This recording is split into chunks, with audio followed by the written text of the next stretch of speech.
And wait, hold up. Where's my air horn?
We got Eric G and Shane G in the building. What's up, fellas? What up, though? What's goody? What's goody? What's up? And we have Mr. Marcus TV himself in the building as well. What up? What's up? All right, guys, welcome on back to Bar Exam. It's been a little minute. We got a lot to discuss. The world has been going kind of crazy since we last saw you guys. But You let's can start say off that. with something, right? Let's start off with something a little bit controversial, but kind of funny at the same time. Let's talk about the new Druski skit. He decided to go ahead and dress up as Erika Kirk. And I can't lie, whoever his makeup artist So is, good. they are really good. Really good. I mean, they went down to like the fingers and everything. It was kind of crazy to me, like how much thought went into it. And then like the facial expressions that he was doing were spot on. But it definitely was controversial because he was basically in whiteface. I mean, he dressed up as a white woman, put makeup on and everything. And we haven't really seen that a whole lot, except for like White Chicks, the movie. So there was a lot of conversation about it online. And I'm kind of curious to see what the guys felt about it. How did you guys feel seeing that skit?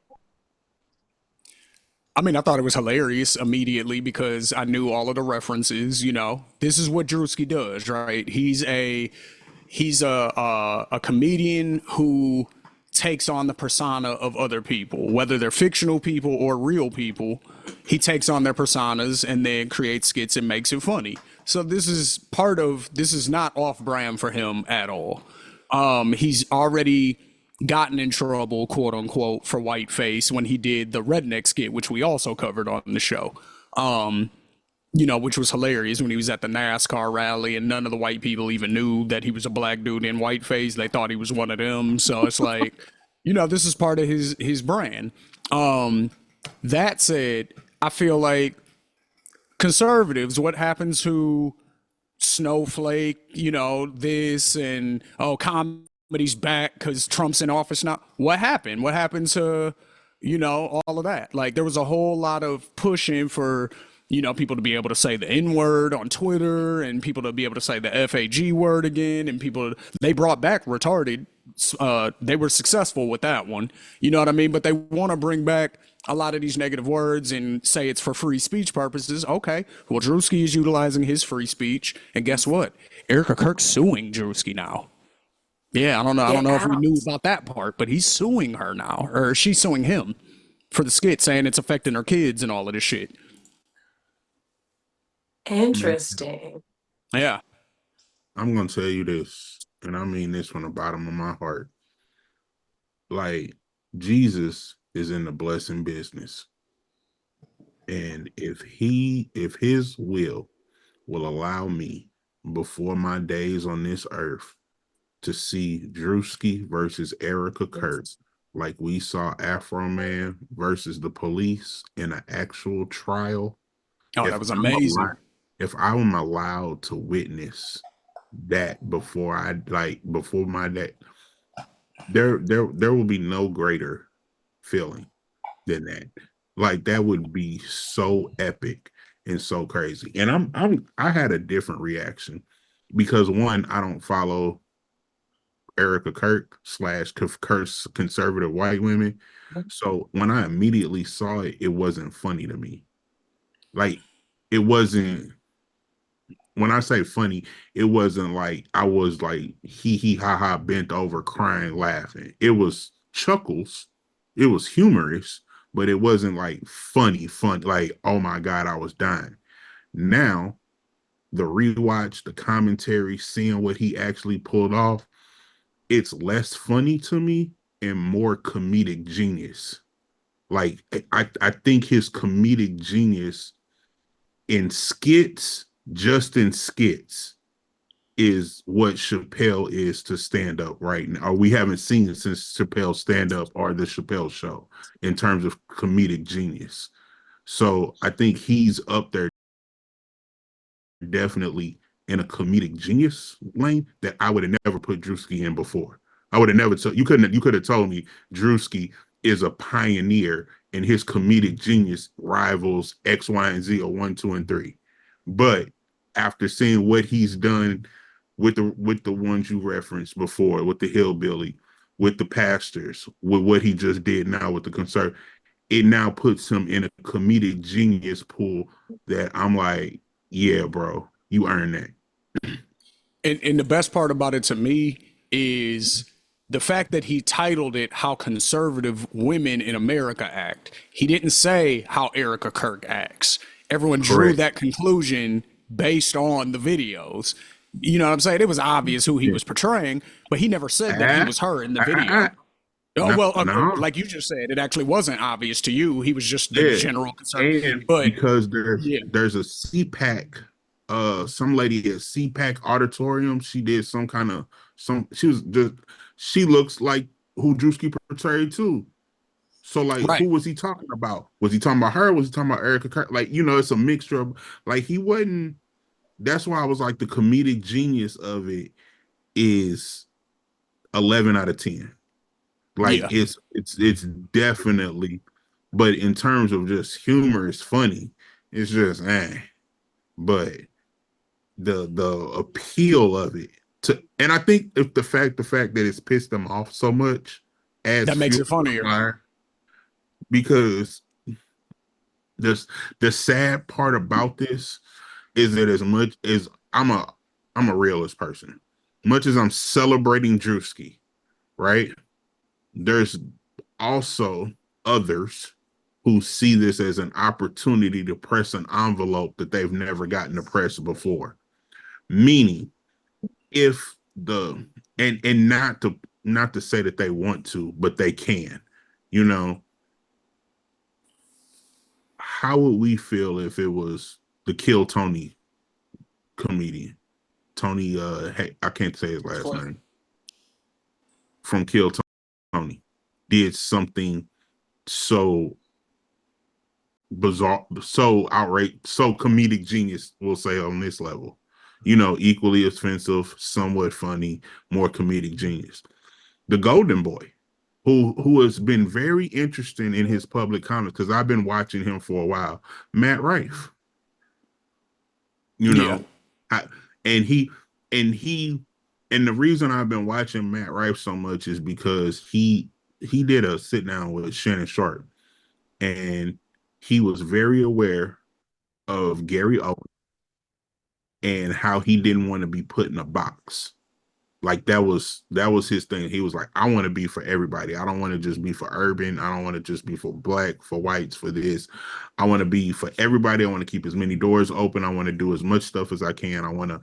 So if I'm gonna offend, I'm gonna offend everybody. If I'm gonna do, I'm gonna do for people. Disabled people come to his shows for him to them to get roasted on, and they got the fucking box or the fucking speaker with the keyboard. Thank you, Matt, for treating me like everybody else, and it's all accepted in their community because that's what they came there for. That's his audience. But at the same time, he's never roasted somebody in a wheelchair, and the wheelchair associations people have gotten angry at him. So he hasn't gotten any backlash for anything, but what if he now decides to go down this lane because Druski crawled so somebody else could walk? You know what I'm saying? So like that's what I'm saying. We got to just it's because I don't want to have a finesse 2 times. It's cool when you do it, but it's a problem when they, I don't want to be that kind of hypocrite. Exactly. I think I totally intention agree. matters. Huh? Go ahead, Allie. Well, I was gonna say like that's what I was worried about the most. I thought it was funny because I felt like he was spot on with a lot of stuff, but I worry that it does open the door for people to think that blackface is okay, and like that it's going to be received in the same way. I'm telling you right now, it's not at all. So that's what worries me. I was talking to somebody, and they didn't really get like where it was funny, but they felt like it was fine that he did whiteface. And I was just like, well, the thing is, like, when you open that door, when you open Pandora's box, you can't close it up again. We already have so much divisiveness between Americans. I don't know if we need to add this in anymore. I don't know. So I thought it was funny, but I do worry about the ramifications of doing whiteface, to be totally honest. Eric, what So did you think? I want to know your opinion because I have some. Because I understand where Allie's coming from for sure, but I also have thoughts about that. So I do want to. I'm gonna get you in though. I think I lean more so on the side of the comedic genius part of it because he's kind of building up a little resume for himself now as far as like this being what his brand of comedy is known for as.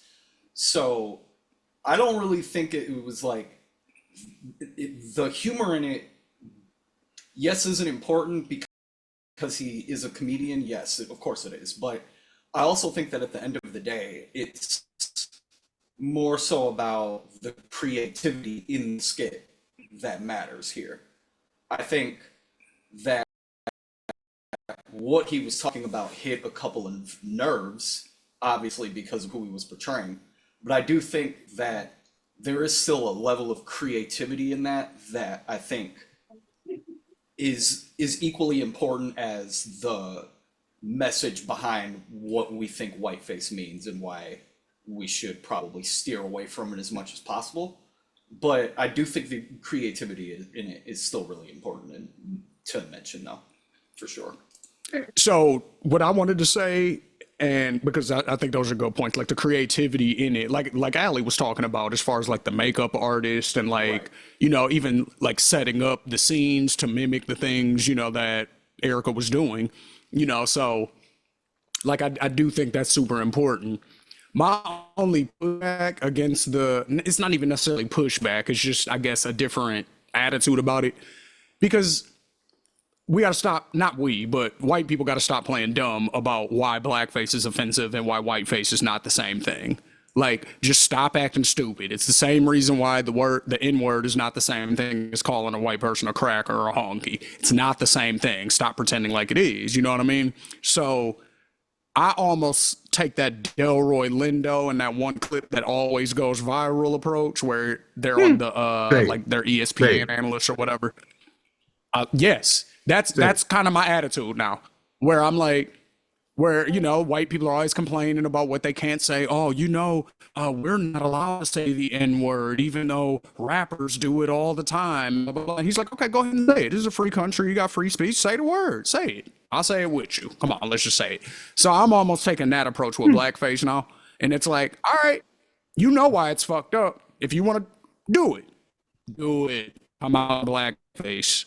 Be the last chick, I forgot her name, but that conservative blonde chick who just got canceled because she kept doing blackface, and now YouTube demonetized her, Twitch demonetized her.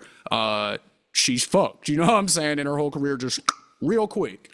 You know what I'm saying? She went viral originally for saying the N-word. Like, she was on TikTok, like, I keep telling all my friends not dating these broke ass niggas. And this is a white, blonde, conservative woman. You know what I'm saying? So she went viral saying that. Then her podcast blows up. You know what I'm saying? And she's doing blackface and wearing the giant hoop earrings and like being very racist. And her shit got canceled. So it's like, okay, do it. Do the thing that you know what I'm saying? Just go for it. Stand on the ledge. Fuck it. You know what I'm saying? Like, so that's kind of where I'm at with it. I'm like, hey, if you're gonna complain and okay, you do it then. Just be prepared for those consequences. That's all.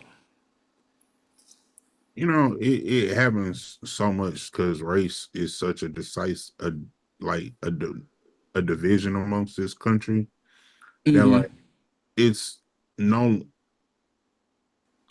I wish it would kind of go back in a way to the elephant in the room, you know, because now we're saying, oh no, it's not racist, and clearly it is. Clearly, like, what are you talking about? That's what I'm Like, saying. and I mean, it's a situation that happened here locally. You know, long story short, business owner said some racist comments here in St. Louis, but I made a comment that went like a little viral on the St. Louis side, and it says we got to stop allowing people to play in our face. That's really what it comes down to. Like you say something that you know is decisive, you know it's gonna ignite, and then I never meant to offend. If my words did that, I am so sorry. And then it's supposed to be all is well, give you grace, and then we're supposed to accept it. No, stop playing in our face. Because Right. and I mean this only from a cultural context. Jews don't allow you to play in their face when you say something about them. Right. They don't. There's no hee hee ha ha about the Holocaust. Right. There's not. You can make slave jokes. Yeah. There's no like, oh, if I was, do you imagine the trouble if I was hitting the beat just be like, yeah, we got Mr. Market City, and I just come out like, yeah, nigga, y'all know the Holocaust wasn't real, right? That shit was fake. Right. Like the You Holocaust, can't yeah, do that. that Like, shit was made up. That was a Jewish bedtime horror story. That was the first. Like, come on, they right. would cancel me immediately for that. And the history and the sensitivity and all of the DEI training that was canceled that I would need to go to and attend, and all of I'd have to go vegan on kosher foods to come back online. Well, speaking of cancel, Allie, what's the USDA doing with the HBCU scholarships? Have we heard about this? Do we know what's going on with that? Yeah, so this is kind of crazy. So, and they did it so quietly. I feel like that's another reason why you just have to like try and pay so much attention to what's going on, even though it feels like there's a lot, there's a lot to try and keep on top of. But basically, um, the Trump administration has been cutting a lot of funding for HBCUs. And the latest thing that happened was they cut funding for an agricultural program where basically, like, because HBCUs are on historical land, they get certain grants um, given to them, but also to like certain students who are a part of like, agricultural programs. So they cut some funding. I gotta double check and see the exact amount. Hold on one second. I know it was definitely millions. I gotta double check how many millions though. Okay. Yeah, I got the article here too. I'm trying to pull it up. Yeah. Okay. So the scholarship was awarded to 94 students in 2024, worth more than $19 million. Okay. And so it was a program that was providing full ride scholarships to students that were accepted into one of the 19 land grant HBCUs around the country. So some people might see this and they'd be like, oh, it's only 94 students. But the thing is that they did it quietly. So that's why I say, like, we have to pay attention to all the other grants that should be going to HBCUs. They could also be getting cut. If you don't pay attention, you don't know. They just changed everything on the website. That's the thing. They just changed it Yeah. on the White House website quietly. They never made an announcement or anything.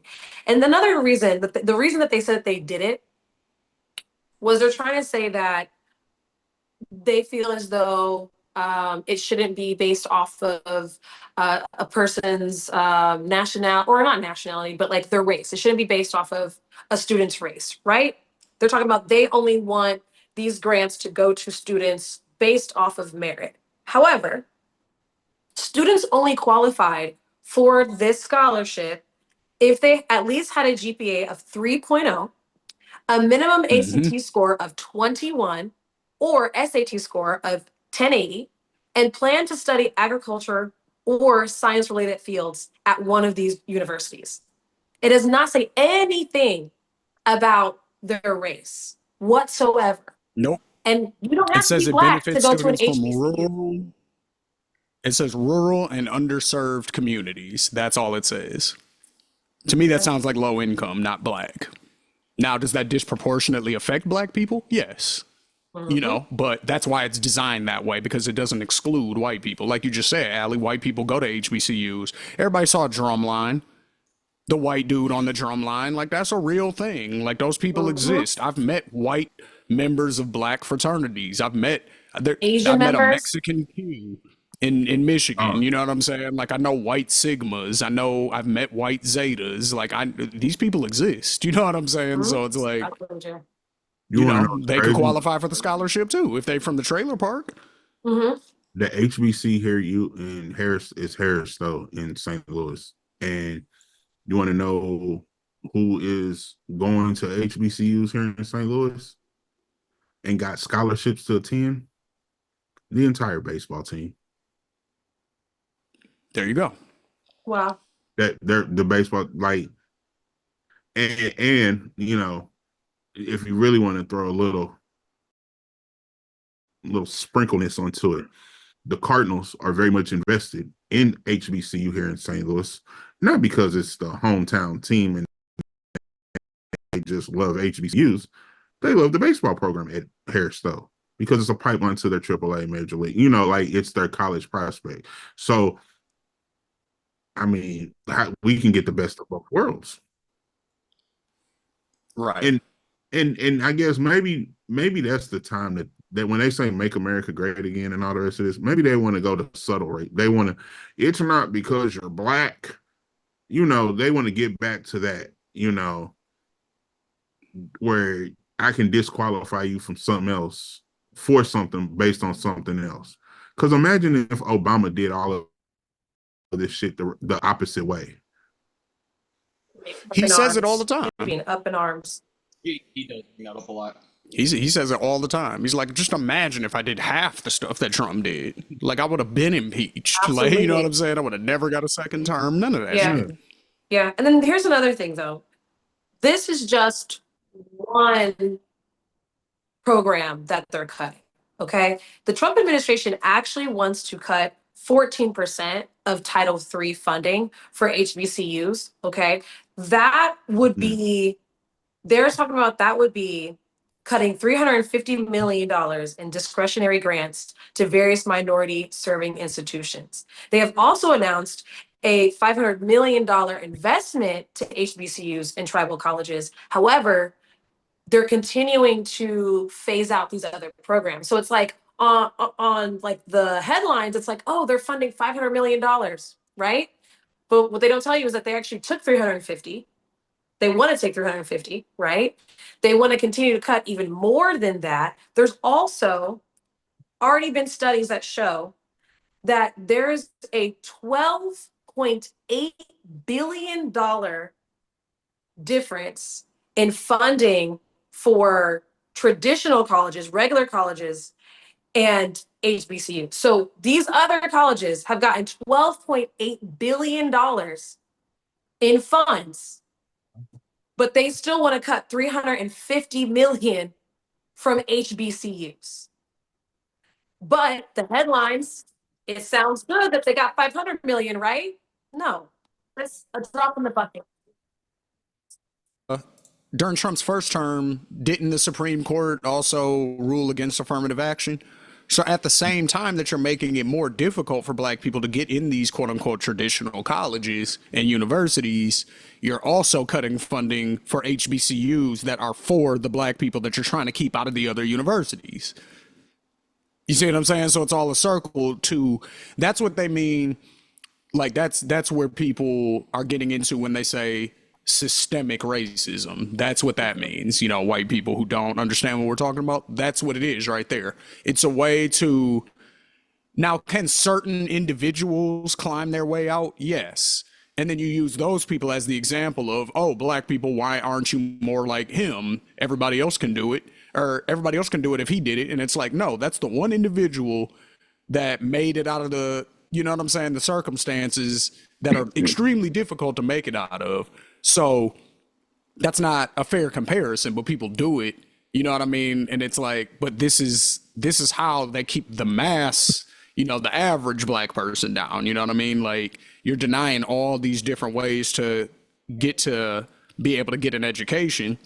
What do you expect them to do? You know what I'm saying? It also kind of leads into the credence of them, of the kind of MAGA Trump type lane of people, of when they say, oh, we want things to go back to the way they were. It's more a part of the systemic racism part. They'll never come out and say that, but it's all a way for them to try to make the whole country into their image.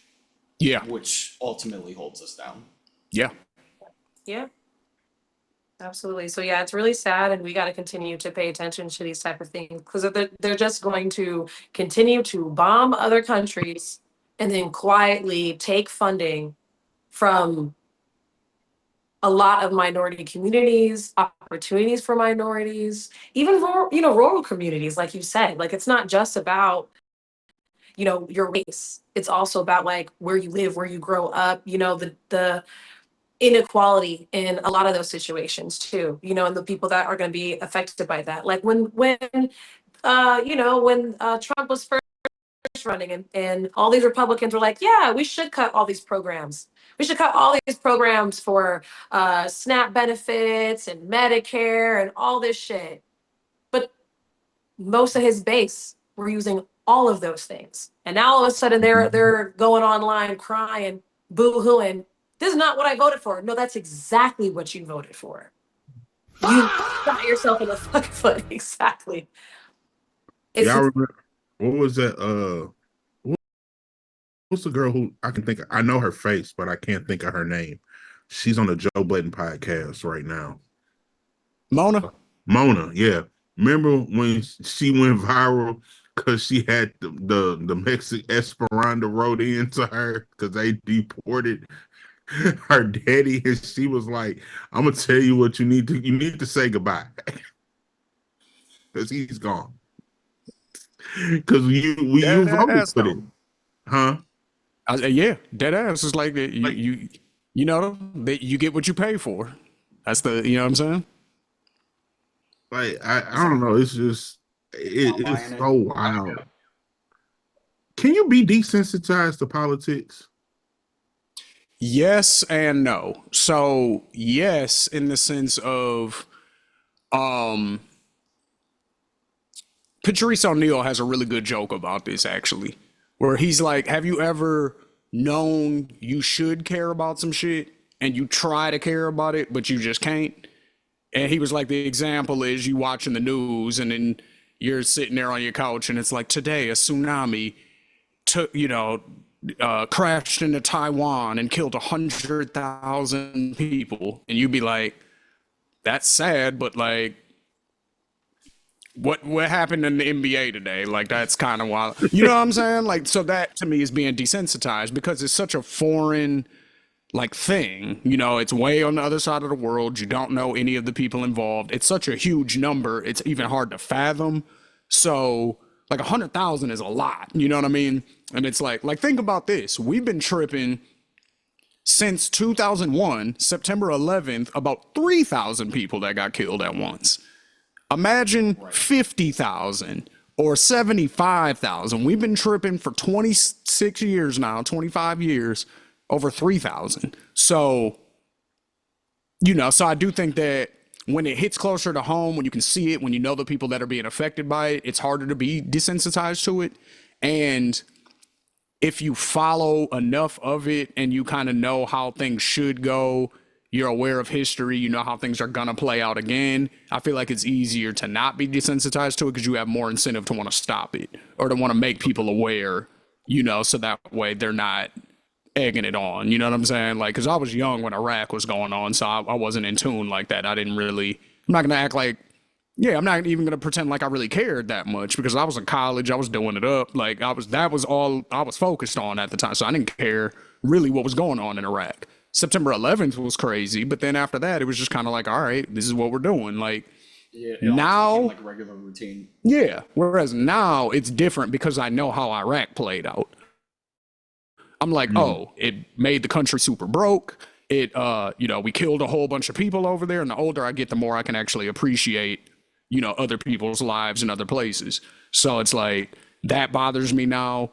Like the destabilization that it caused, like everything's still more expensive. It's going to continue to be more expensive as a direct result of this. Like I know the big picture of it now, so it's easier for me to stay in tune and to not be desensitized to it. So I hope that's a good answer. You know what I'm saying?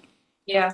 Mm. I for me, it was COVID actually kind of actually made me realize how important it is to stay aware of what's happening in the world. Because I remember like getting the first reports of China closing down and people being like trapped in their apartments for weeks. And kind of like Shane said, at first I was like, oh, that's crazy, but like that's across the world. Like that what does that really have to do with Americans? And then a week later, all of America shut down, the rest of the world too. And it was like, Right. no, that shit is very, very real. And it's like a ripple effect. It's like a tidal wave, like it's gonna eventually hit you. Maybe not as forcefully as the epicenter, but it's still gonna affect things. And I saw someone post about it online and they were like, a lot of people only now care about what's happening with, the Iran war because it's affecting their gas prices Yep. and because they can't fly.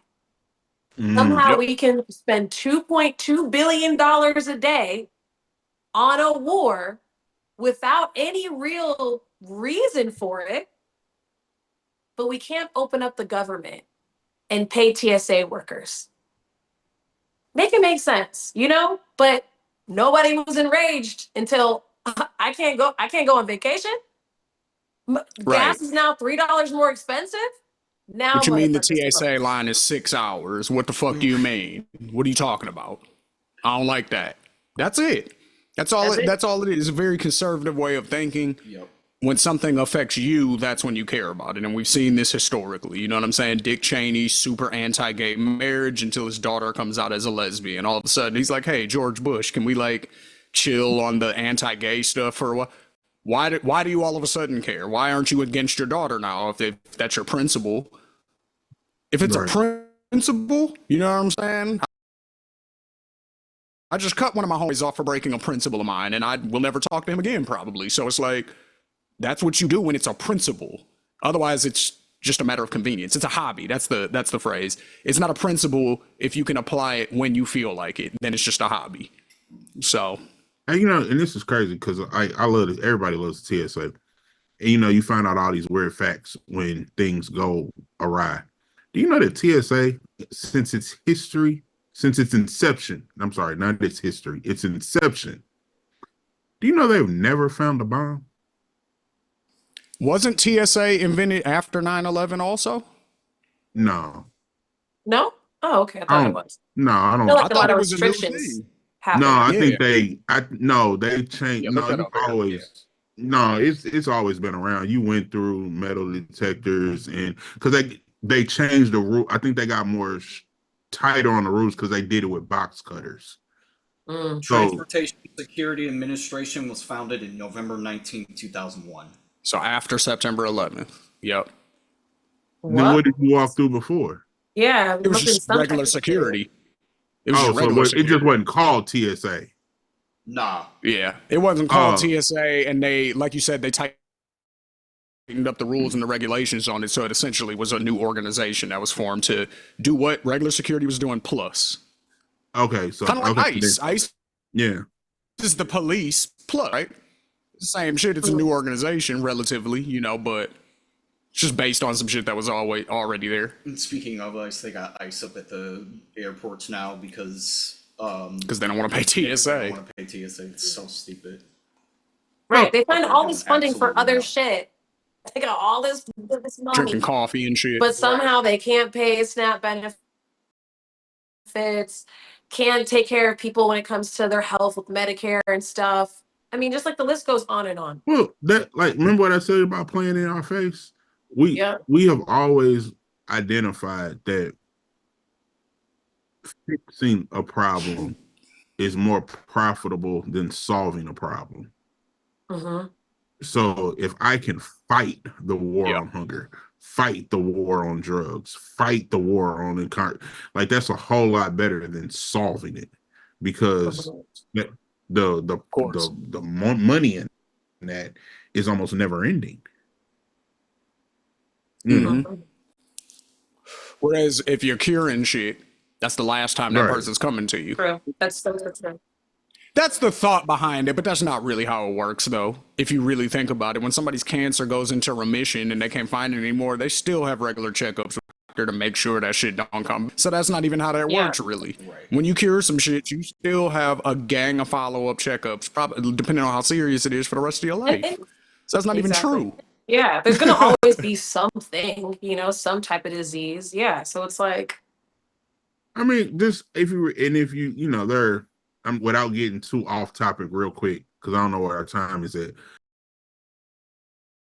We will always remember there's just anti-vaxxers and vaxxers, right? That's just two lanes of people. Some believe in it, some don't, right? But let's Right. just say we get to the point where there are more anti-vaxxers who aren't getting a vaccine, right? That means that the influenza and all this that was gone, all right, you're now susceptible to it. You're now And you're seeing that. You're seeing that in Texas specifically, like not to cut you off, but this is an excellent point. In Texas specifically, you're seeing outbreaks of the measles, which we eradicated in like the 20s or some shit like that because of vaccines. When I say the 20s, I mean the 1920s, 100 years ago. Was making a Like, comeback. this shit was solved. It's making a comeback in Texas because of all this. You know what it is too? Is because the anti-vaxxer thing, like you just said, like there was a time where people were anti-COVID vax, but they were still for all. Like that was a thing for a little while, and I will admit I was one of those people for a little while. You know what I'm saying? Until I got more information and became properly educated. I was one of those guys. I was like, no, give babies the vaccines that you get when you're supposed to be born to go to school and all that shit. But COVID, I understand why people are hesitant, right? But what that did was it made people confuse this mRNA vaccine technology, which works different than the old school vaccines that we all got as kids. So now being anti-vax means you're against the proven ones and the new ones. And you know what I'm saying? Like it all got kind of wrapped Together. Yeah, exactly. It all got grouped together. So now you have people who are against the measles vaccine, which has been proven to work for the last 100 years. You know what I'm saying? Because of the anti-COVID shit. So it's like part of that is on the left because, and this is where I blame them, and this is where I became sort of skeptical, is because people like Rachel Maddow and Dr. Fauci, they kept flip-flopping on what was true. They were like, Especially Dr. Fauci. especially Fauci. Like at first he was like, you don't need masks. The masks are, they're not really going to keep the germs out. Like, you know what I'm saying? Blah, blah, blah. Then the next week or something like that, he was on another show and everyone was like, hey, so it's been proven that masks do actually stop the spread. Why'd you tell everybody? Oh, actually, because we didn't want everybody masked buying them and making sure that the nurses couldn't get them. Oh, so you're admitting that you lied the first time then. You know what I'm saying? So he was doing shit like that. Rachel Maddow came out. And again, this is just based on faulty information. I don't think she was lying, but you got to be careful. She came out and said, if you get the vaccine, the virus stops dead at you and you cannot pass it on to anybody else. We all know that's not true. People who have gotten the vaccine got COVID multiple times after that and passed it to other people. So so that's what creates the skepticism. You know what I'm saying? So it's like, we got to be more careful about, putting all of our faith into like medicine or whatever. And it's like, no, acknowledge that there may be a certain percentage of people with side effects, but it's gonna help the vast majority. If you had said that from the beginning, nobody really has a problem. You know what I'm saying? Mm-hmm. Then only the idiots will have a problem, I should say. You know what I'm Yeah. saying? But so they were too heavy-handed in the, you know what I mean? So, Yes, absolutely. And that was the thing, like, not to go off on a tangent, but I saw that, the Democrats were trying to pass some legislation to get TSA workers paid. They didn't want to talk about other organizations and their funding, but they wanted to focus on TSA getting paid. And the thing yeah. that really upset me the most, though, was that no matter what side you're on, whether you're a Republican or you're a Democrat, you work for the American people if you are a senator, if you are in Congress, right? So no matter Fact. what, you should not be going on vacation, fuck a spring break, if there are people who work for the government who are not getting paid right now. Whether your legislation passed or not, you should all still stay in DC and figure this shit out. And I recently posted about it. I was like, it doesn't matter what side you're on. Like, stop this bullshit about teams and all the shit. Either way, it needs to be figured out. So I thought it was bullshit that all these people were leaving to go on vacation, flying at that, to Hmm. go across the country, go across the world to go enjoy their spring break. While there are people who can't even pay their rent, can't pay for food. Like, come on now. And like my dad got all upset with me. He was like, oh, like the Democrats, they tried, they tried. I don't give a fuck if they tried. They gotta keep trying. What Yeah. what, It's the you know whole what I point of being an mean? Like, opposition party. yeah, like come on now. Like your priorities are still fucked up if you think your vacation is more important than figuring this shit out. That's a Well, fact. it, I feel like the American political system has been on such a downward trajectory for so long. Now we're seeing, the quote, iconic line: "All of the chickens are coming home to roost." You know, Yep. which was it was problematic since inception. It was going to happen. Now we're just seeing it play out. And I mean, we've talked about, because see, the problem is what's acceptable in terms of the law and what, like, the status quo is, and then what Ali referred to as not getting it, wanting to getting it done.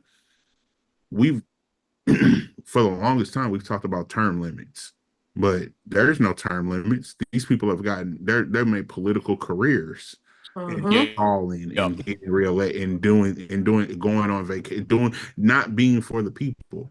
That's their career. And then you say, okay, well, that's just playing politics, or this, that, and the third.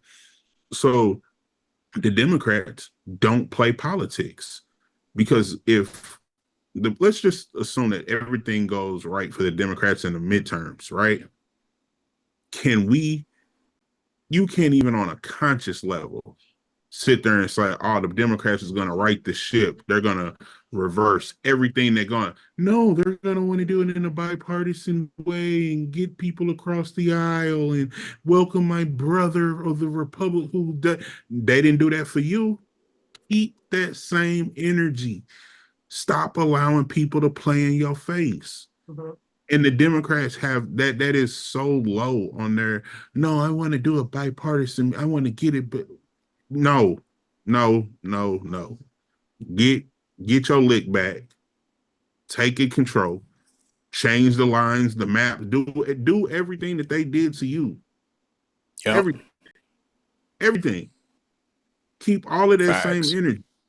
But also to But they keep the don't. American people in mind. That's another thing though. It's like, I totally agree, but I also feel like either way, you got to put some shit to the side in terms of like what is better for all Americans, not just for Republicans or Democrats. And you know what I mean? Like you have to go past that petty bullshit. You know what I mean? So I see what they sometimes mean about going across the aisle and all that, but there's sometimes there's things that like you just need to put down the whole this side and this color and this team and just make it the fuck work, make it fucking happen, because there are people who are dying, there are people who are losing their homes, you know? Yeah. But I agree, Putting like, around is getting us nowhere. Could we It's imagine? just leading us down the cycle of where every empire that has gotten too greedy has fallen. Every single one of them. And the fact that they don't realize that we're just playing into history cycle is honestly quite baffling a lot of times. It really is. it is. What We're if there just was, repeating the shit over and over and over again.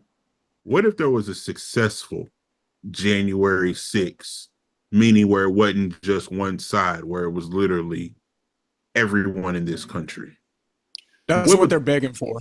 It's going to happen at some point, because once you get after this we can close. Well, let's get to some more fun shit. But what I'll say to that is eventually that is going to happen, because when only a small group of people have all the wealth and everyone else is fucked up, eventually people are going to start rebelling. And that's Well, also something that happens repeatedly in history to empires. So, just wait. It'll happen. I mean, it's funny that we're even talking about this and Marcus was talking about January 6th, because I feel as though it could possibly happen again, but it won't be in the same, won't be Republicans storming the Capitol. I mean, it could be major though, because the No Kings protests across the country were up in, were happening, and people were up in arms. So more than 8 million people protested against the Trump administration at more than 3,300 No Kings events across the US and in more than a dozen countries on Saturday, according to organizers. Like, it's the greatest number of protests in a single day in US history. Just imagine if all those people were like, we're going to point ourselves towards the Capitol, And it's like, that easy. and it's like, It's that easy, because I almost went to it. And bigger. I went to the first one, and I wanted to go to this one, but had to work, so couldn't get off the clock. But yeah, man, like the fact that the protest numbers are growing every time, that's a good sign. So, but there's something else that has been growing also, and apparently, Allie, this has been around for 30 years, since 1996. And we kind of collectively did not know what this was. Well, Marcus, I don't know if you said you knew what this was or not, but I know me, Eric, and Adley said we didn't. But the MOBO Awards, The what? it says the 3 decades after launching the awards, the founder, Kanye King, reflects on being ahead of the crowd and why MOBO has always been more than music. So it's like a celebration of Black music. And the 30th one, so this is something that happens in the UK. Okay, so that's maybe why we weren't familiar with it. Okay. This is an event that happens in the UK, it looks like, every year. But the main quote that is coming away from this is, Black music is not a subculture. It is the engine, and yet it is not being treated that way. There's a contradiction at the heart of British culture, which I think we could say applies in American culture as well. Black music shapes what we listen to, how we speak, how we dress, how we tell our stories, and I guess it's defined as Britain's cultural identity, but structurally and institutionally is still often treated as marginal, as a genre, or as niche, or as something other. So this is what the speaker was saying. A workforce survey in 2024 found only a quarter of the music industry staff, so the behind the scenes people, were Black, Asian, or of other minority ethnic backgrounds. So it's, again, you see the same thing here. Who works for all the labels? Who runs the labels? It's mostly white people, and they're controlling urban music. So it's very it's very parallel.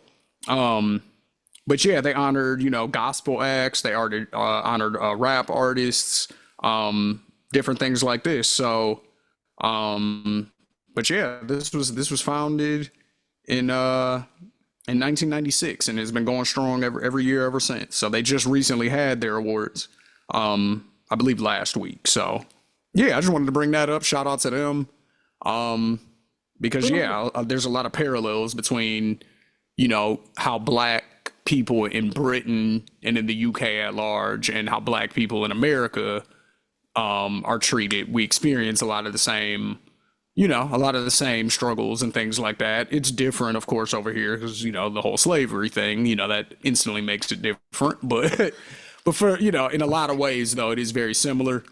And, I'm all about my black people everywhere. So shout out to the black Brits holding it down. Yeah. And I don't know, Shane, did you say what the name stands for? I did not. Do you have that? I did not. Yes. Okay. It stands for Music of Black Origin. There you go. Yeah, so I think That's in the UK? Yep. Okay. Yep. So a lot of the British drill rappers and stuff like that, a lot of them were on stage getting honored, because those are going to be more the people I'm familiar with when it comes to the UK music scene. It's going to be more the strictly the drill rappers because I love those beats, but sometimes it's hard for me to get past the accent. I just can't understand everything, and then they use a lot of different slang than we do over here, so I don't necessarily catch all the references. But it's still good music, though, so. But speaking of good music, that was a good segue right there. Hey. Oh wow, you teed that one up for yourself. He's on a roll. Eric, Kanye drop. Kanye is out. Kanye's out. I kind of had an inkling that this was coming like late last week. Like we started seeing listening parties pop up again, and that was, I think, when I first saw the album cover pop up in a few record stores and things like that. So I definitely knew it was coming out. I just didn't know when because it's a Kanye release and he never releases anything on time. So I didn't know when it was coming. I guess it dropped yesterday. But from what I saw online, because I have not heard the album in full yet, I've heard 2 records off of it, and that's about it. But from what I've been seeing from some of the early reviews, and we'll have to come back to it next week, but it seems like Kanye's kind of digging back into his old sound again, or at least trying to kind of recapture what some of that feeling was. Because out of the 2 records that we heard, one of the beats was a little wonky, but the second one that we heard, that definitely sounded like something that like maybe 2013, 2014 Ye would have dropped. So I'm curious about this. I'm really curious about this because it seems like he's kind of digging into his old bag a little bit musically. Yeah, I saw some of the visuals because he did drop like the music video and I saw a snippet of it. And I'm not really trying to support Kanye because, but I mean, I know that he came out and he finally got a diagnosis as to why he was acting so erratic. And they said it was like brain damage and on top of him also being bipolar. So it explains a lot, but it still is like, I don't know, because Kanye will tell us, some diagnosis or tell us what's happening with him like forever later after he's done some crazy shit. And it's like, but are you actually going to get help? Are you actually going to try and fix it? That's always that's all. Yeah, that's always how it goes with him. But the other reason that I wasn't really crazy about like watching the whole video, because I was just like, what is this? Like he always, he's always going to make a huge statement. It's always going to be something ridiculous. And just from the jump, I'm like watching it and it's like Michael Jackson in the background. Then it's like like black Catholic priest comes out. And I'm just like, we're doing the whole he's playing with God again thing. That's the other thing for me. That's why I was like, I don't even know if I want to listen to this, because I just feel like he goes back to when he wants sympathy, he goes to the whole, there's medical problems with me, and the whole, I'm with God. So how can you hate on me? And it doesn't last for very long. So I didn't listen to all of it. I only saw like a few seconds and I was like, all right, and scroll. But Shane told me to like, go through the back channels, SoundCloud and all of that to listen to it. But we'll see. How Right, did we you got to guys go see to the any of old that? school Napster days, you know what I'm saying, where you illegally download it and then listen to it if you don't want to support, you know what I'm saying? I get it. Mhm, mhm. So You gotta did we? type it If I'm out. not, I can't even fucking talk. We had a whole show about Kanye and his uh resurgence if he was going to make a comeback. We Yeah. laid out steps. We had a plan. We came to a consensus. We talked about what's going. We're talking about later what we talked about at least 8 months ago, right? Mhm. Hmm. We said he has to make sincere strides in his recovery. Hmm. Step one has been taken so far based on the plan that we said months ago with the diagnosis. Hmm. Now, if it is true and he stays on his treatment plan of whatever his diagnosis is and operates within his framework and doesn't, because Ali spoke to, he's like, oh, he's playing with God again. If he's Hmm. not playing with God and he's just saying that, I just believe in the higher power, and he's not playing like that, we have to take that seriously, like, oh, he's on a different path. And I will say this, if anyone could right a ship of wrong with a level of speed that we've never seen, it's Kanye. That I agree I with. agree with that too. I think that's true. Because I think people want to forgive Kanye. They do. They're Yeah. looking for a reason to, because you know what I'm saying? I'm not necessarily there because I'm one of those people where, I recognize patterns of behavior. So it's like, and all of us do to a degree, but like once I see a clear pattern of like, oh, every time you say some crazy shit or do some crazy shit, then all of a sudden you fall back on what got you famous in the first place, which is soul and black people. You know what I'm saying? Mhm. That's what did it. The College Dropout had a lot of gospel influence on it. You know what I'm saying? So that's Jesus Walks was on that album. So that's always been there. But he was also a lot more authentically black at that time too. Yeah. You know what I mean? Like he was always like kind of the nerd backpacker, like that version of black, but it was still very much black and rooted in hip hop and urban culture. You know what I'm saying? And versus now, like really ever since Amber Rose, you know what I'm saying? Once he left Amber Rose and then got with Kim, and then he's only dated white women ever since, and he started hanging out with and Nick Fuentes, and essentially, for all intents and purposes, we can call it what it is, trying to be a white man or trying to do as close as he could to living a white man's life. He was all in the office with Trump. Right. In the office for with his Trump. first, term. The fucking, like, even, like, in my opinion, like, to a degree, like, his obsession with high level fashion, not just fashion, because that can be a black thing, of course, you know what I'm saying? But like the need to be at like the Paris Fashion Weeks and the well, you ain't Ralph though, like those type of comments and stuff. It's like, why are you putting white people on such a high pedestal? Yeah. You know what I'm saying? Like when we got our own shit going, like he's always kind of had that thing also.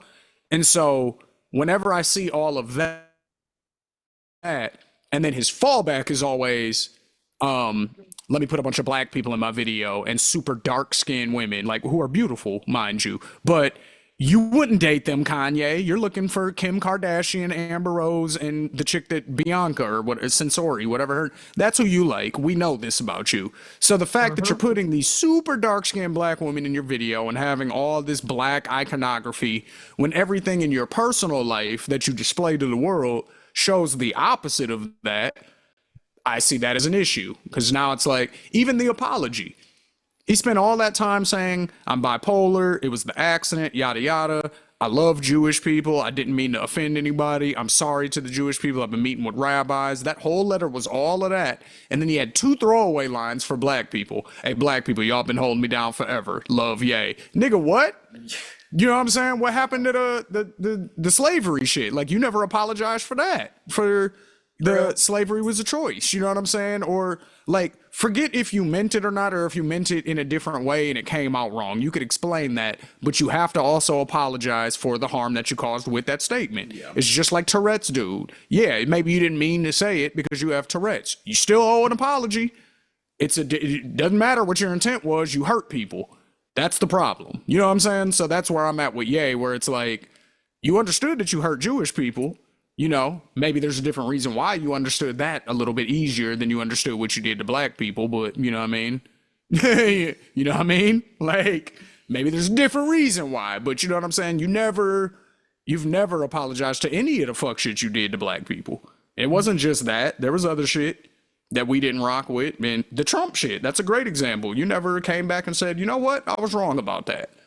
Never. And the other part of that's tacked onto it too is that it's so much shit over such a long period of time.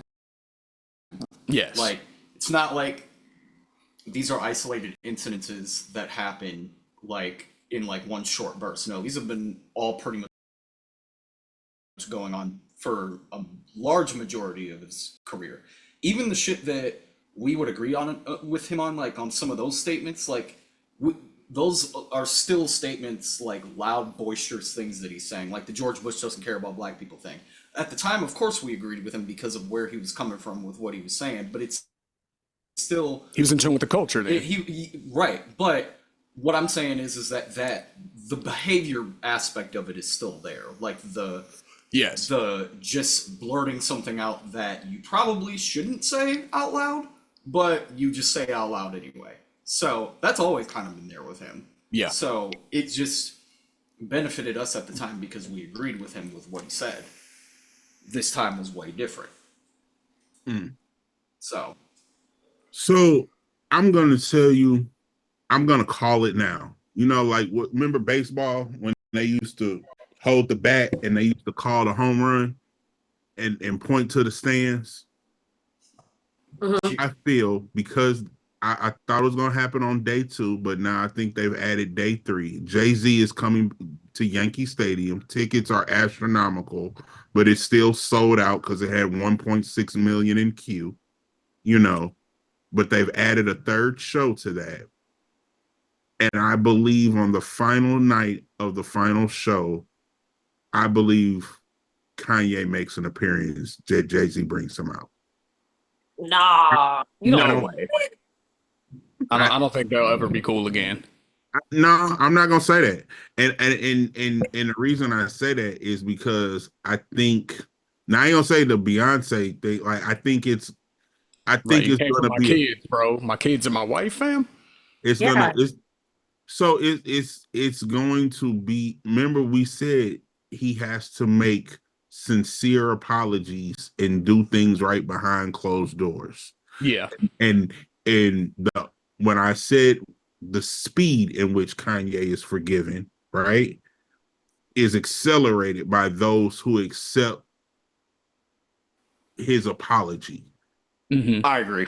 So it like Kanye can be on this path, right? And we want him to succeed and be great. But if he gets Jay-Z to buy into this, because we know, like what you said, no, he ain't doing that. Jay-Z ain't doing, for Jay-Z to do it with me, he's sincere. This is real. I'm making new, like it's a validation that it's a validation that's equal to the disrespect. Because we like that's what we always say. Oh, don't apologize behind closed doors. Well, Yeah, make the apology as loud as the disrespect was. Right. So if Kanye at the final night of Yankees, look, I like to say right now X, Y, and Z, everything that you wanted him to say during his other apology. Oh, not only is he in black culture, he's solidified as a GOAT. Yeah. You see what I'm saying? So it's not. I'm calling. That's why I said I think people want to forgive him because he's a GOAT and because he got us through. Like, I mean, Kanye's music was around, and I'm not saying necessarily that I connect with Kanye in that way, but a lot of people in my generation do. They connect with him in a way because he was around during, like, those times where you're like coming of age or where you're going through first time doing certain things, like my first time living on my own and like being on my own and like meeting people and like, you know, forming my own clique, like didn't have nothing to do with high school I went to or something like that. That's the kind of and you I graduated in 05, you know what I'm saying? And he was popping throughout. That's when his 3 album run was, when I was in college, you know what I'm saying? When I was out on my own. So it's like, you know, a lot of people connect with him in that way. And he was rapping about college while I was in college. So there's a connection there. So a lot of my peers, they do resonate with him in that way. So it's like, I do feel like they want to forgive him because they want to like him again, but they, like I said, they just need a reason, you know what I'm saying? So If Jay-Z accepted him back, that would bring a lot of people I back think on it board. would. It's going to happen either, but it definitely would Yeah. bring a lot of naysayers back. Yeah. For sure, but I really don't see it happening. Sure. Kind of like what Shane said, like what he said about his kids. I don't think, like, when you talk about someone's family in that way, I don't think you can come back from that. Like, there, you know, you can make all the fucking hits that you want to, but talking about someone's kids, I don't see it happening. Especially about what he said, and then how he continued to double down on it. Like, I don't Yeah. even want to repeat what he said. It was that bad. And then he Yeah. continued to make jokes about it. Like, I don't want to say it because I don't want people to think that that's how I feel or that's how I think and clip that shit up. Like, that's how Right. horrible it was. So I'm telling you, look it up, y'all. If you want to see, look it up. Because think about whether or not you would accept an apology from somebody after they said that shit. Word. Yeah, he was Me, wilding. yeah, me, average person, you know, being human, some things, you know, I'm a Scorpio, I'm gonna hold a grudge until eternity. You know, Mhm. I'm also not able to, I'm also not able to make I'm not able in my life right now, I'm not able to change anyone's legacy. Like, I don't have that type of power, you know, whereas I can say, you know what, bro, you did say some foul fucked up shit in X, Y, and Z, and I don't have to show you great, but I can change your legacy, mine, and I can literally change the narrative of how we're remembered. Mm-hmm. Mm-hmm. You know what I'm saying? Like, I don't have that type of power now. So that to have that type of power and to say I wouldn't use it or would use it in this way or not, like that's something that I don't possess, but Jay-Z does. Yeah. So, you know, I think he's on a, when they say it's levels, he's definitely on a upper echelon, highest level of the everyday person would be, just like what Ali said. Exactly. 100%, 10 toes down. There's no coming back from that. The upper echelon, half of the 1%, or the 1.1% of the 1%, the 10th percent, if you will, for shits and giggles, would be like, you know what? This is a way to bring and to do, you got to think too, if they do it correctly, right? If they do it correctly, Jay-Z, Kanye is going to be worldwide again. For Yeah, both. why That would he could get want it. That to? could I get just don't understand, like, the like, why would he want to? Because Jay-Z, even through that whole scandal that happened, is still who he is, right? He's still, you know, to a lot of people, the best rapper in the world, one of the best entrepreneurs ever. You know, so it's like, honestly, it would only benefit Ye. It wouldn't do anything for Jay-Z. So that's why I don't like, you know, I get, like, I don't understand the thought process of the upper echelon, but I can't connect like what it would really do for Jay. It would be a moment, but it's like that nigga can get a lot of people on stage. Shit, he can get Rihanna on stage. That would be a fucking moment. You know what I mean? Right. Like, you ain't Yeah. gotta call up a motherfucker who disrespected your family. Yeah. True. Okay, I'll Yeah. I'll, So, I'll take that. I said grand. So what I said was a grand slam, bottom of the ninth, you know, bases loading. Mm-hmm. I feel like Rihanna would just be a home run. It wouldn't be. Mm-hmm. It would still be big, and yeah. it would still mean something, but Mm-hmm. it wouldn't be Grand Slam. I was thinking of only Grand Slam or bust. So I agree with you with Rihanna. That would be. I put it like this. This is a whole nother train of thought too. This could be a way that Jay-Z champions himself, not by what he's doing. He's gonna do it, but the fans and the people are gonna say, "Oh, Jay need a halftime show." Maybe. I could see that. I could see that. I don't see him. He's not doing it to get it. You know what I'm saying?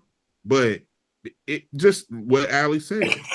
Imagine if he did bring out Rihanna did the halftime, but you know, who he does bring, like it could be that Kendrick moment, you know, when he had the show and it's like, oh damn, who's gonna bring out next, you know? So, Jay-Z is one of those rare people where I feel like he doesn't need a Super Bowl performance. oh, he doesn't. So that again, we're not. Money is no longer a factor. We like that's where we have to take ourselves out of the conversation. He's not doing it for a check. He's doing it for a legacy. Oh, for sure. So if I give Kanye grace in this legacy and resurrect his career, Kanye can never say, "Oh, I did this," because without me welcoming you back, you wouldn't have anything, or you would have a fraction of what you have now. So it's a legacy, and it's the ultimate power trip, because without me, I mean, I kind of decide if you live or die in a musical career. Because I mean, Ali wasn't moved by this album; she skipped it. Nothing that you heard was like, oh my He's still selling out shows though. That's the thing though. because he has a fan. So what's the streamer Cassinet is still getting $500,000 a month, and he ain't did a stream in 6 months. Wow. Fans are fans. Yeah. You know, so Kanye's, I ain't trying to be funny. Kanye's gonna forever sell out a show. He's never gonna have a Ja Rule 50 Cent moment where a Kanye hater is gonna buy the front row of a Kanye, show empty. That will never happen to Kanye. His live performance show track record kind of speaks to that. Like, the concerts have been so good over the past many years, that that's never gonna be written off of his resume. And truth be told, what's the Chris Brown meeting like $1,000? Something like that. Let's just say Kanye decided to go on a small tour, meaning no arenas. We're talking venues, right? And every seat was $1,000 or more. That would still be the hottest. You see what I'm saying? Because it's a small. There's only 500 seats in the place when he comes to your city. So imagine you see what I'm saying? And that he could do that. Like, he doesn't have to do stadiums. Right. Right. Right. Well, no, that's real. But yeah, let's we can wrap it up here. We gotta so just for the audience, just so that y'all know, obviously if you follow us on social media, you know what I mean? If you follow Ali on Instagram or Threads, if you follow me on Threads, or Facebook, if you follow Mr. Marcus on Facebook, if you follow Eric on Threads or on Twitter, you know that we like to obviously engage with, the different topics. We like to engage with our listeners. And we, of course, encourage you all to write in, you know what I mean? Write in your questions, write in your submissions. So this gentleman, actually, his question is actually what sparked a lot of today's topics. It's how we found out about the MOBO Awards, for example. So shout out to this guy. He's from Detroit, Michigan. His name is Marcus Johnson. And he says, and I want everybody to answer this, and then Ali, you'll be the last one to answer, and you could close us out. Eric, we'll start with you, but here's the question. So what's up, guys? I'm curious how you think everything that's been happening this week connects culturally. between the huge protests going on, the talk about HBCU scholarships getting cut, and at the same time, seeing black artists dominate the new music drops and award shows like the iHeartRadio Music Awards and the MOBO Awards. And then I was like, what's the MOBO Awards? That's how we found that out. Do you think black culture right now is becoming more powerful culturally while also being challenged politically? And how do you think younger people in the community should respond to that through activism, music, or something else? And that's from Marcus Johnson from Detroit. So, Eric, I'll let you start, man. Yeah, no, I think both are definitely tied in with one another. This just feels like one of those, especially artistically, feels like it's just one of those years where everything is kind of starting to hit back on all cylinders again. And I think that when us as black people culturally go through a lot, whether it's through political means or through just through some social stuff that's going on that we might need to address, I think that we collectively come together and that we have stronger years creatively for that. So I just think that right now we're kind of seeing the recognition from some of the work that was put in like towards the tail end of last year going into this year. So like we're starting to see a lot of the positivity come back from it, like culturally now, with the celebrations at these different award shows. Looking at like examples like Michael B. Jordan killing the Oscars the way that he did. Like you're just seeing like a lot of the get back on some of these things that we've been working on for so long. And I just think that in order for those things to continue to keep progressing, we just kind of got to stay locked in when more of these cultural shifts start to come up more. So I just think that right now the music on the music side, I think a lot of the rappers and R&B singers are getting a lot of their stride back into the forefront of the music game. I think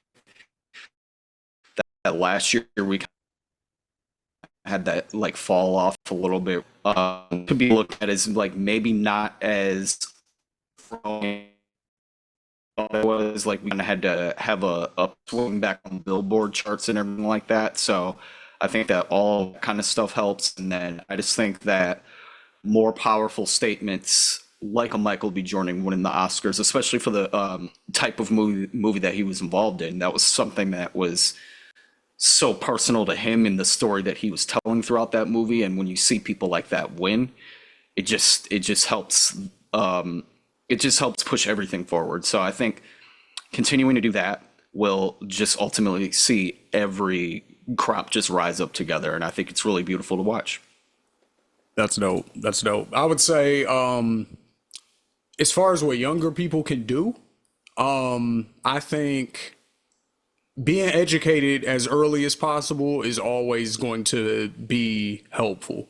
So, you know, if I had known certain things that I learned in my 30s when I was in my 20s, or took those things serious, and I think more people of my generation, you know, I feel like if we felt like that, then the world would be a much different place right now.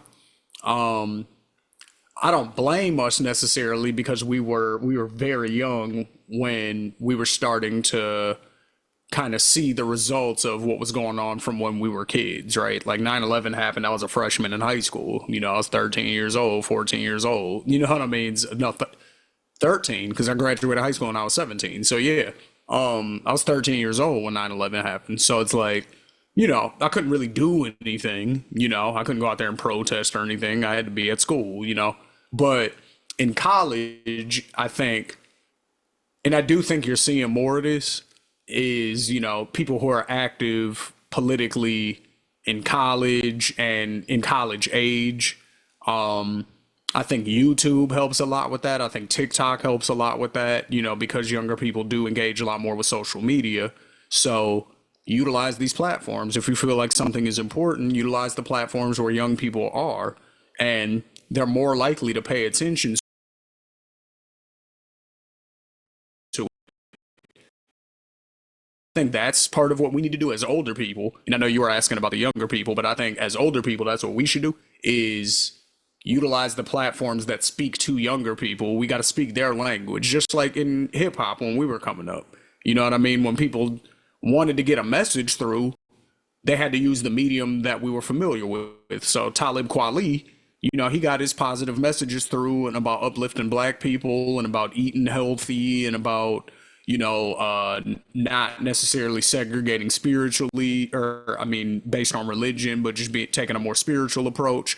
All of these things were things I picked up in Talib Kweli's music, but he did music. So that's why I was able, you know what I mean? I wasn't going to listen to that from a preacher. I wasn't going to listen to that from somebody just doing a speech, you know what I'm saying? But I would listen to it from a Talib Kweli or a Nas or, you know, a Q-Tip or a Black Thought. You know what I'm saying? So it's like nowadays that streaming, I think is more powerful as far as connecting directly with youth than hip hop was when I was coming up.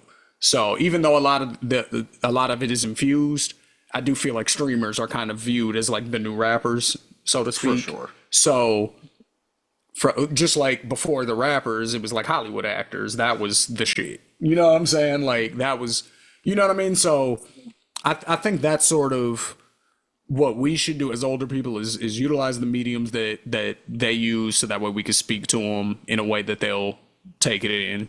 And as a younger person, when you take in the information, don't ignore it. You know, I feel like if you feel passionately about something, utilize your talents in a way that will spread your message. So if you rap and you're also passionate about what's going on with the Iran war right now, then make the 2026 version of what's going on. We don't have that right now.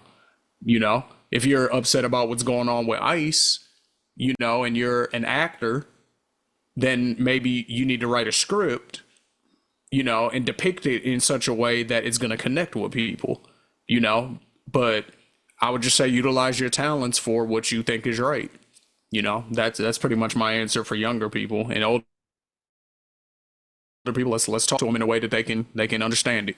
So that's my answer for you, Marcus. And Mr. Marcus, what you got for Marcus Johnson?